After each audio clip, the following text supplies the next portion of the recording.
Madam President, I am delighted to have heard the speech from my good friend, Senator Cornyn.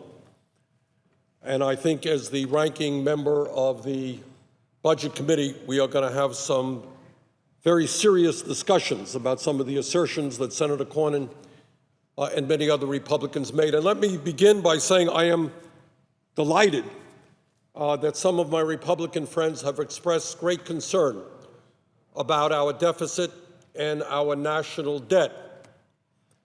I would ask them where they were several years ago when we went to war in Iraq and forgot to pay for that war. Now, I happen to think that the war in Iraq is not a war we should have ever gotten into.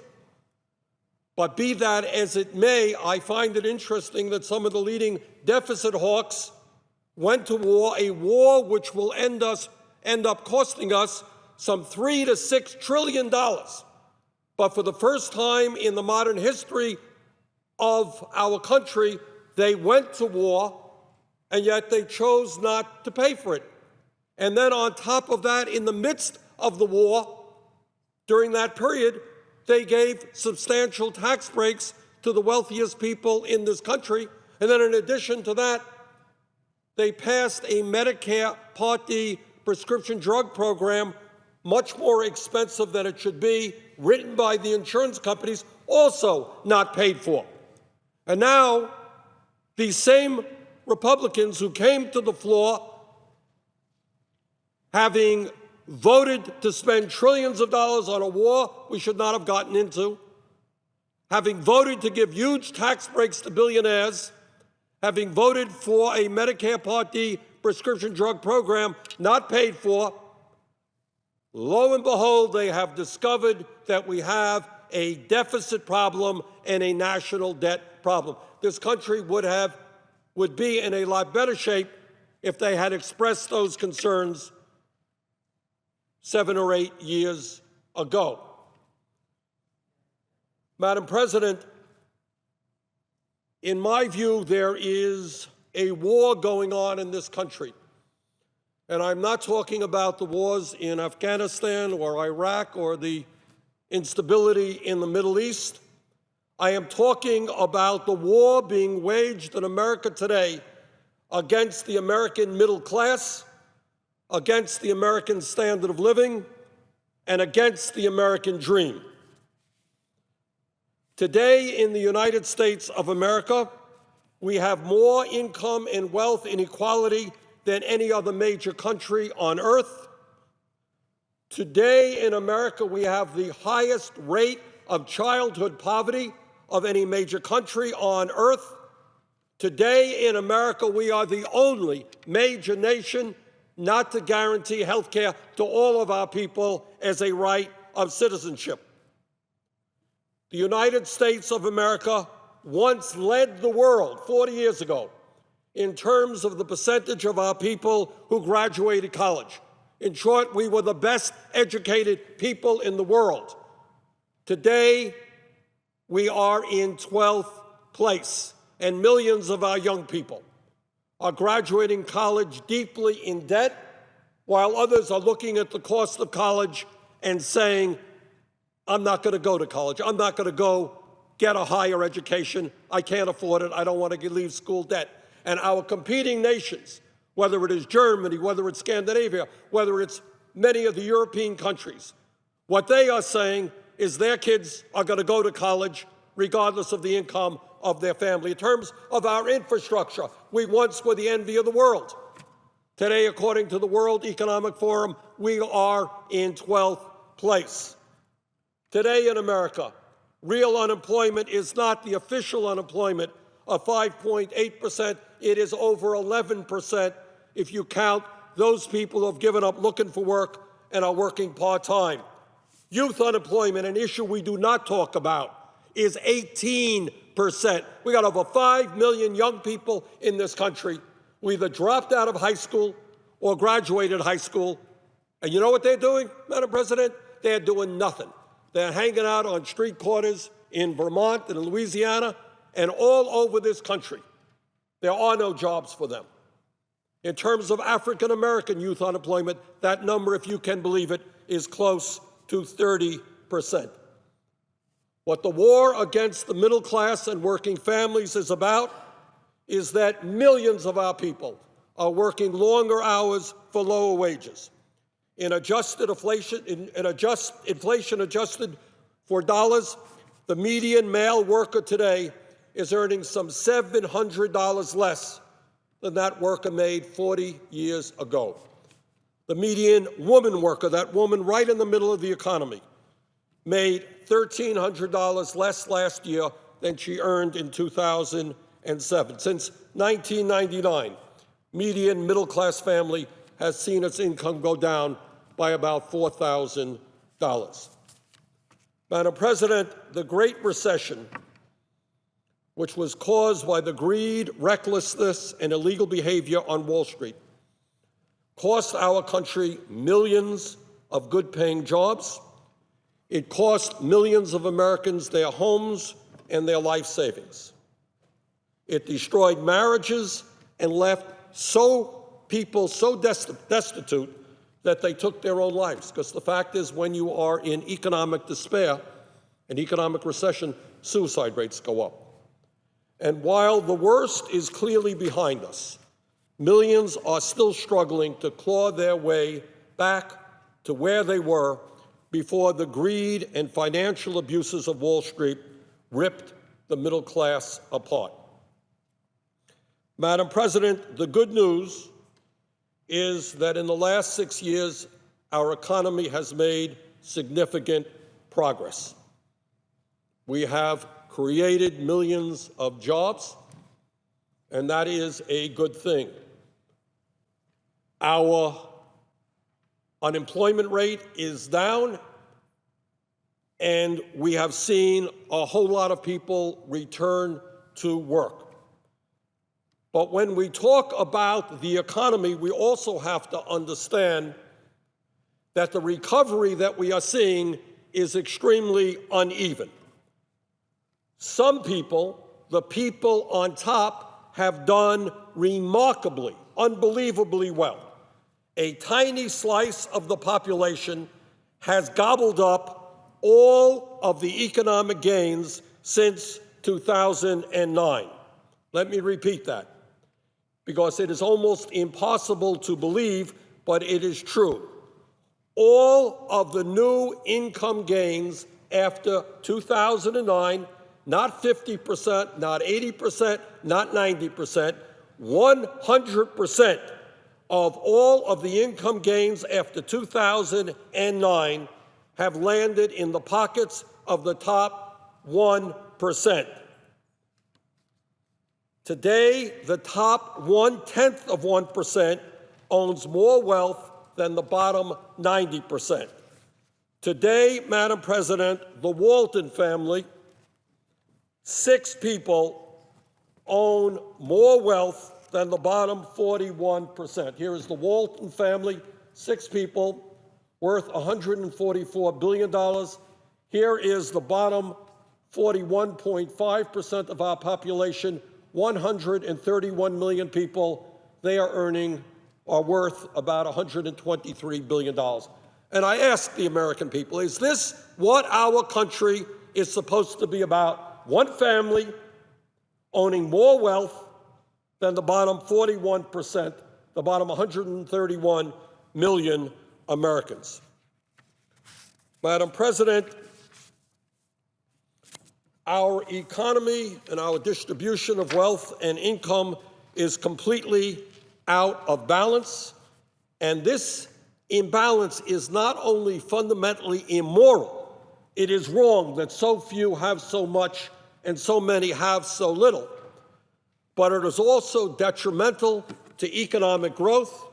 It is dangerous for our financial stability, and in fact, it threatens our democracy. And our task is to rebalance this economy, to create an economy that works well for all of our people and not just wealthy campaign contributors, not just the Koch brothers, but the working class of this country. Madam President, there was a time, after the Great Depression, when we built an economy that allowed workers to share in our nation's prosperity. There was a time when the economy grew to help all people. The rich got richer, the middle class expanded, poverty went down. And that economy brought unparalleled prosperity and financial stability to our country and is affectionately remembered as the golden age of American capitalism. For decades, wages increased alongside rising productivity, and each generation could reasonably expect to do better than the last. My parents worked very, very hard so that their sons could do better than them. And that was the American dream, a dream, by the way, which no longer exists. After rising to more than $56,000 at the start of the 21st century, real median household incomes today have fallen back to where they were in 1996, a decline in living standards of more than $4,000 a year. Madam President, something is not right in our economy. The good news is the economy today is growing. It is much better than it was 6 years ago, and we should be delighted by that. GDP is up. We just had a very, very strong quarter, 5% growth. Productivity is up. Employment is up. Home prices are up. And the stock market is way, way up. But on the other hand, average hourly earnings have barely budged, leading economists to resurrect a Depression-era term called secular stagnation.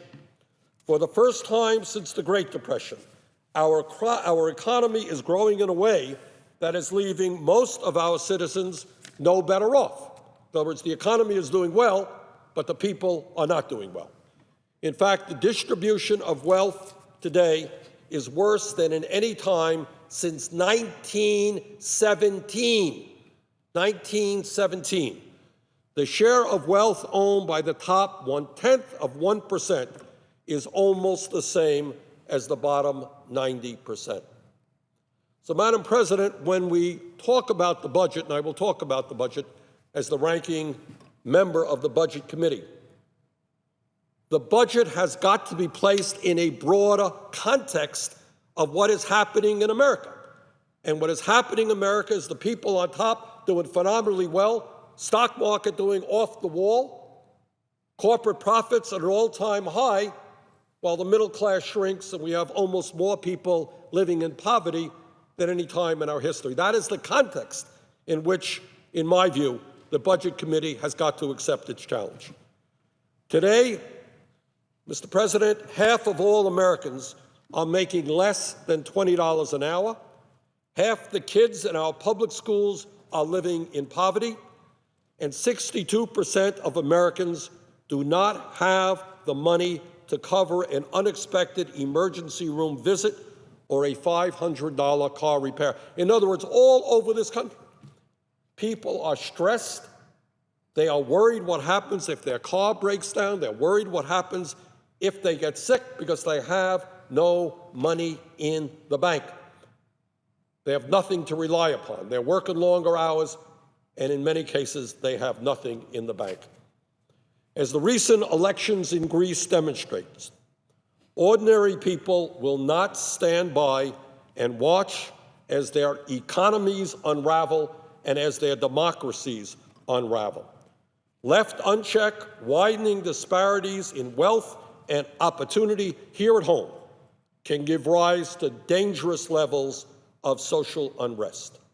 We must rebalance the economy so that prosperity is enjoyed by the many, by the middle class, by working families, and not just a handful of people on top. Mr. President, we must ensure that our economy continues to grow and that the benefits of a growing economy are widely enjoyed. It is not growth versus fairness, but growth and fairness. In other words, you can have all the growth you want, and it doesn't mean anything to the middle class. And in fact, the converse is true. You can have all the fairness you want, but if there's not growth, people are not going to gain prosperity. In fact, no society has ever flourished without a large, prosperous middle class, and that is what we must fight to bring about. Mr. President, my Republican friends believe that the economy will grow if we just give more tax breaks to millionaires, billionaires, and the largest corporations in America. They refer to this top 1% as the makers or the job creators, and that they insist that if we just rub their bellies just right, deregulating markets and slashing taxes and all of these nice things for the wealthy and the powerful, that we can coax them into building an economy that will work for everyone. That's called trickle-down economics. Bend over backwards for the rich and the powerful, and when you give them their tax breaks, you deregulate, let them destroy the environment, my God, they're going to create all these jobs for working families. That is what the first George Bush referred to as voodoo economics. He was right then, and that expression is right today. Mr. President, I am sure that you have seen the Kevin Costner movie Field of Dreams. And these supply-side arguments, these trickle-down theories, are the economic equivalent of the Field of Dreams. The Republicans tell us that all we have to do is to build a friendly tax and regulatory environment, and the quote-unquote job creators will come. They tell us that we just have to get the quote-unquote incentives right, and the wealthy will create all the good jobs that we need. They tell us that if we build the rich a better playing field, the jobs will come. That is the mantra of supply-side economics, of the trickle-down theory. If you build it, they will come. Now, the only problem with that theory, it has been tried, and the evidence is overwhelming that it has failed. Since 1980, Mr. President, we have seen the marginal income tax rate, the top marginal income tax rate, plunge from 70 to 35%. The wealthiest people wanted a reduction in their marginal tax rate. They got it. The corporate income tax rate dropped from 46 to 35%, although, by the way, very few corporations pay 35%, but they did get a reduction in the corporate tax rate.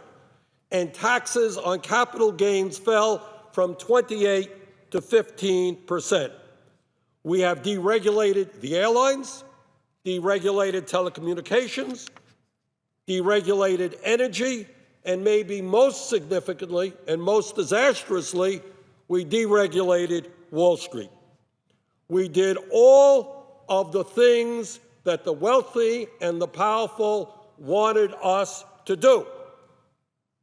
But instead of unleashing the job creators and ushering in a new golden age that benefits all people, these supply-side gimmicks brought us widening inequality and greater financial instability. In other words, these experiments failed. They failed. Our economy has become more unstable.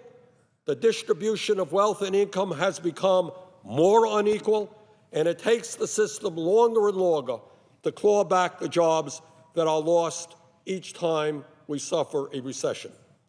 Now, Mr. President, I am encouraged by some of the comments I have recently heard from my Republican colleagues who recognize that income and wealth inequality in America is real. This is a step forward. However, the policies that they are advocating to address income and wealth inequality will, in fact, make a bad situation even worse. And as the ranking member of the Budget Committee, let me tell you what the Republicans have in mind. Now, they don't say this straightforwardly, so I will help them and say it straightforwardly. What they intend to do is to cut Social Security, and they're going to tell you all the reasons why we have to cut Social Security. That's what they're going to do. That's what they're going to try to do. We're going to stop them, but that is what they're going to try to do. They're going to try to end Medicare as we know it and convert it into a voucher program. That is what the House Republicans voted to do last year. The result will be that there will be more and more out-of-pocket medical expenses for older Americans. They are going to make devastating cuts in Medicaid and throw some of the most vulnerable people in this country off of health insurance and onto the rolls of the uninsured.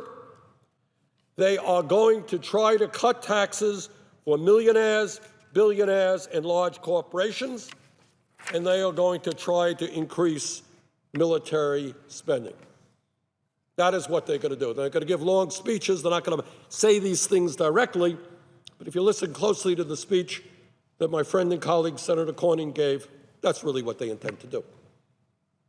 Now, Einstein said it was the height of insanity to keep doing the same thing over and over again, expecting different results.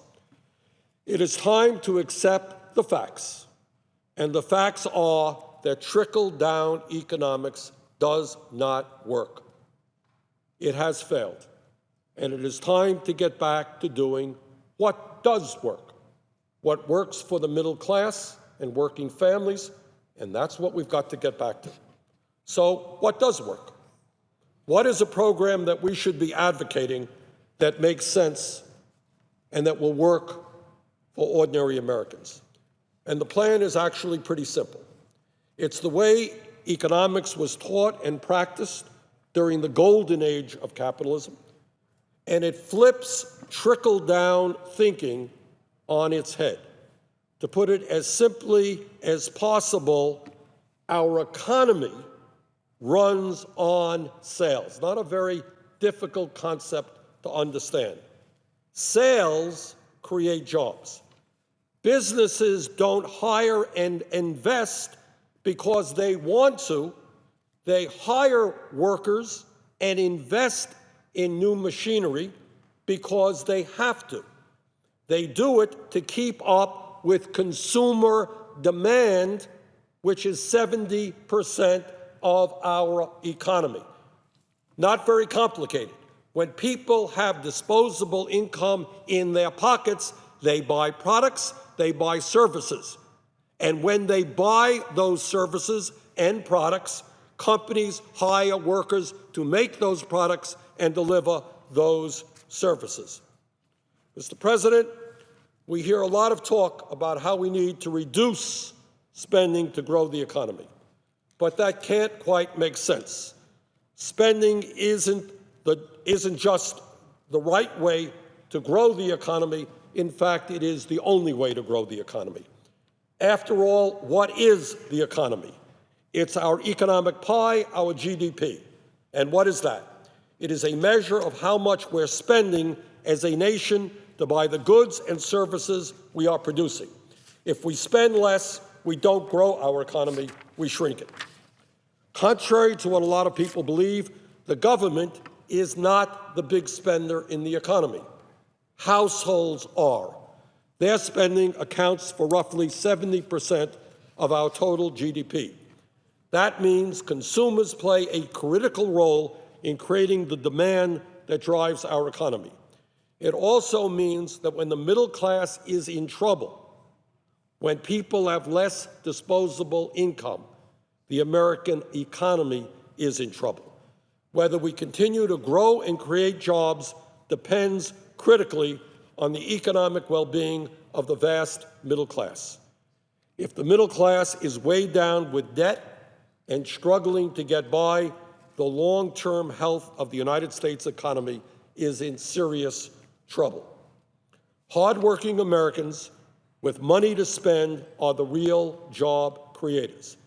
They are the customers who supply the demand for the vast majority of what our businesses are trying to sell. It's not just Bernie Sanders speaking. You talk to many of the large companies out there and they say, you know what? We're seeing a drying up of our customers because the economy is so bad. I think that's what the folks in many industries will tell you today. Our economy does well when people have income to spend. This is not a complicated theory. If people can't buy products, companies are not making products, companies are not producing services. Since the Wall Street crash, many of the jobs that have been added to the economy have been low-wage and part-time. In fact, the jobs created during the recovery in the last few years pay 23% less on average than those that were lost in the recession. In his State of the Union speech, the president talked about, quote-unquote, middle-class economics, and that is an excellent way to put it. It's a powerful reminder of what drives growth and prosperity. And when you understand it, you understand why our economy cannot function when those at the very top are pocketing 100% of the income gains. Let me repeat that. The top 1% is not getting 50% of all new income, not getting 80% of all new income. They are getting 100% of all new income. Our most important job creator, the vast middle class, is disappearing. Squeezed by decades of rising costs and stagnant incomes, they just can't do it. When those at the very top take more and more of the gains, our job creators, i.e. the middle class, get squeezed. Debt becomes a substitute for income, and the economy becomes even more fragile. Mr. President, let me show you an incredibly revelatory chart.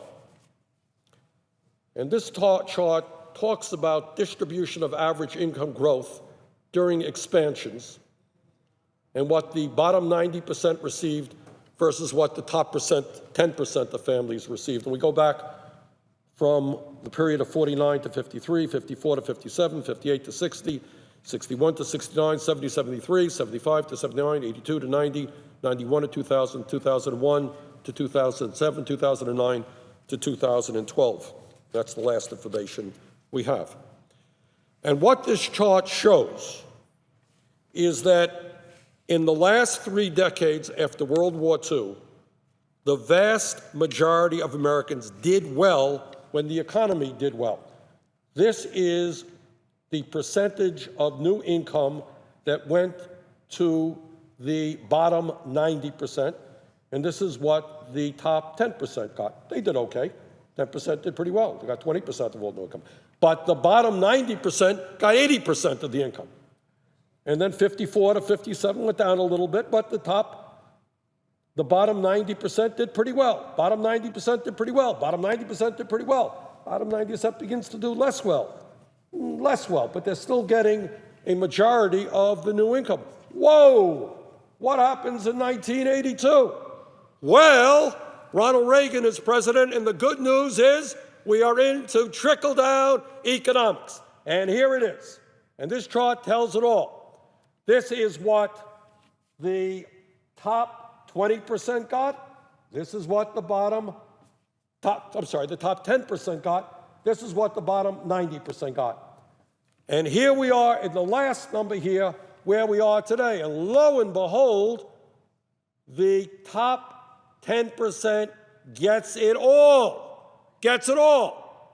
And frankly, this is a metaphor. This is an example of exactly what trickle-down economics is all about.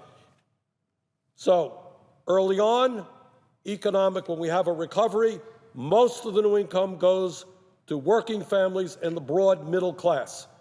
Since the 1982 period, almost all of the new income goes to the top 1%.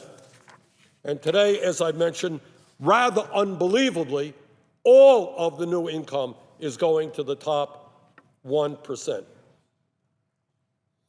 Mr. President, clearly this is unacceptable. This trend of the rich getting richer and everybody else getting poorer is not what America is about, and it has got to be changed, and we have to rethink the fundamentals of supply-side trickle-down economic theory.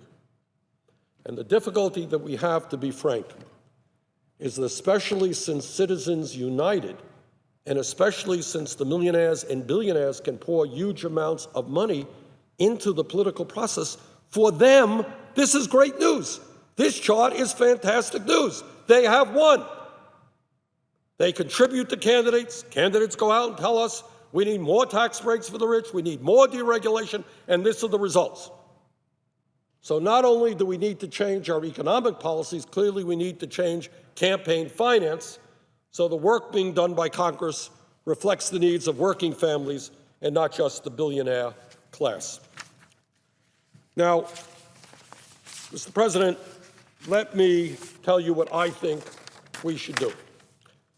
I do not believe that we should give more tax breaks to the rich because they're getting richer and their tax rates have gone down. I do not believe we should give more tax breaks to large corporations because there are huge loopholes in our corporate tax system, and we're losing about $100 billion every single year because corporations and millionaires are stashing their money in the Cayman Islands and other tax havens.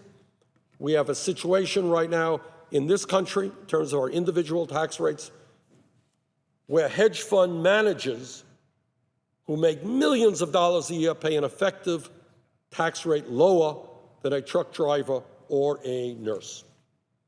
That makes no sense to me, nor do I believe it makes sense to the American people. So let me very briefly tell you what I think makes sense and an agenda that will put Americans back to work at decent wages. Number one, you want to create jobs in America? You don't pass the Keystone Pipeline bill.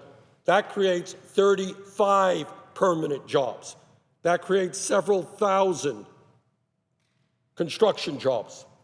If you're serious about, and by the way, that allows a Canadian firm to produce and transport some of the dirtiest fuel in the world, which will only exacerbate the problems of climate change, doing exactly the opposite of what the scientific community tells us we should do. So if we want to create more than 35 permanent jobs, maybe we should be serious about rebuilding our crumbling infrastructure, and that is our roads, our bridges, our water systems, our wastewater plants, our dams, our levees, our rail system, our airports. Think what America would look like when instead of having a subpar infrastructure, an infrastructure now ranked 12th in the world, we led the world with cutting-edge technology. A $1 trillion investment could put 13 million Americans back to work at good wages. And in my view, that is exactly what we should be doing. Mr. President, right now in this country, we have a significant number of people working at the starvation wage, federal minimum wage of $7.25 an hour. We must raise the minimum wage to a living wage. And when you do that, provide a pay raise for some 25 million Americans who today are struggling economically. And when you do that, you not only help them, but you also help the economy because, as I mentioned earlier, when these folks have money, they can then spend some money. We have got to provide pay equity for women workers. It is not acceptable that women today earn 78% of what male workers do who do the same job. We have got to deal with the scandal of overtime right now, where you got workers in McDonald's who make $25,000, $28,000 a year, who are quote-unquote supervisors and therefore are exempt from overtime regulations. So they may be working 50 or 60 hours a week, making very little money, and yet because they are quote-unquote supervisors, they don't get time and a half. Ending that and raising that $23,000 threshold to something like $56,000 would provide a huge pay increase for millions and millions of workers. Mr. President, we live in a very, very competitive global economy. And it makes no sense to me that in that economy, we have large numbers of young people who are giving up on the dream of getting a good education and going to college or graduate school. and others are leaving school deeply in debt. We should learn from many of our competitors who say to their young people, you want to go to college? You can go to college regardless of your income because tuition is free. A few months ago, one of the states in Germany was the last state in Germany to do away with tuition. And what one of their political leaders said is, look, we believe that all of our people have the right to go to college and income should not be an impediment, and I agree with that. Mr. President, we need to finally do what I know is very, very difficult for many of the members of this body, and that is take on Wall Street. You have a handful of huge financial institutions that have assets equivalent to 60% of the GDP of the United States of America. They issue half of the mortgages in this country and 2/3 of the credit cards in this country. And I believe that that is just too big. I fear very much about another too big to fail scenario where we have to bail them out. As you know, Republicans recently have pushed through language to take away some of the protections that taxpayers had in Dodd-Frank and once again leave them exposed to bailing out Wall Street when they engaged in dangerous derivative speculation. Lastly, Mr. President, and this is not just an economic issue, although it is a moral issue.